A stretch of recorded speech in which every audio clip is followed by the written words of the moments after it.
प्यारे मित्रों, इस नीले गगन की झीनी झीनी आवाज को यदि कोई सुन सकता है तो निर्मल मन वाला ध्यान ही सुन सकता है। इसीलिए तो कहा गया कि ध्यान आत्म रूपांतरण की एक प्रक्रिया है।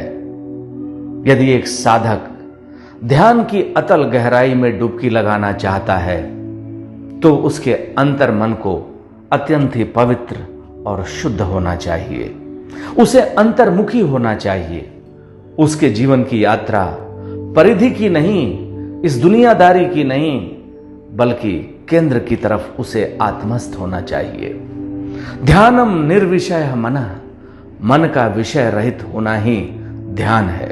जितना हम विषयों में फंसे रहेंगे, ये सारी बाधाएं पैदा करेंगी हमें एक अच्छा साधक बनने में। इसलिए मैं निवेदन करना चाहूंगा कि एक साधक को हमेशा स्व की चिंता करनी चाहिए, अपनी चिंता करनी चाहिए। बेशक वो इस भीड़ में, इस मेले में लोगों के साथ बसता हो, लेकिन उसे ध्यान रहना चाहिए कि उसे फंसना नहीं है। इस मेले में भी वो अकेले है। जब एक साधक को यह ज्ञान हो जाता है कि बाह्य आवरण की सुंदरता से ज्यादा अंदर की सुंदरता है, तो वो एक अच्छा साधक बन पाता है। साधना के कई आयाम हैं मित्रों। महर्षि पतंजलि ने अष्टांग योग में ध्यान को 7वें स्थान पर रखा और इसके बाद समाधि लगती है।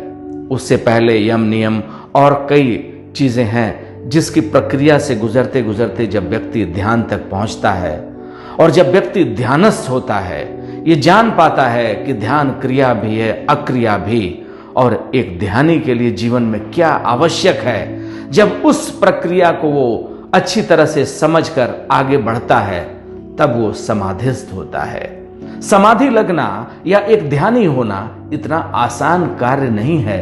तभी तो नानक देव जी कहते हैं, तेरा बंदा कोई एक, आप तक पहुंचने वाला हे परमात्मन कोई एक बंदा है जिसके ऊपर आपकी अहेतु की कृपा हो गई। हे परमात्मन, वही जागृत हो सकता है।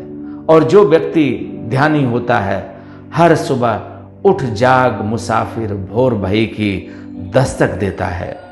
ध्यान सिर्फ आंखों को बंद कर लेना ही नहीं है, बल्कि अपने अंतर मन को जागृत करने का नाम ही ध्यान है। जब तक आपके अंदर अंतर जागृति नहीं आई, जब तक आपके अंदर इस जीव जगत और ब्रह्म में भेद समझ नहीं आया, तब तक आप एक ध्यानी नहीं, आप एक साधक नहीं।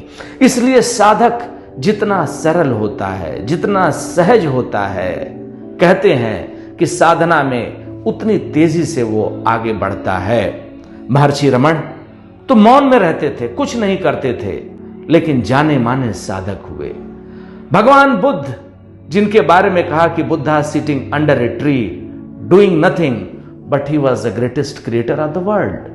दुनिया के जाने माने सृजनकर्ता साधक हुए महात्मा बुद्ध। कुछ कर नहीं रहे हैं, कोई क्रिया नहीं, सिर्फ शांत, लेकिन तब भी वो इतने बड़े साधक हुए। मैं निवेदन करना चाहूंगा, साधना किसी होड़ का नाम नहीं है, साधना किसी दौड़ का नाम नहीं है। साधना नाम है अंतर्मुखी होने का, साधना नाम है अंदर से जागृति लाने का,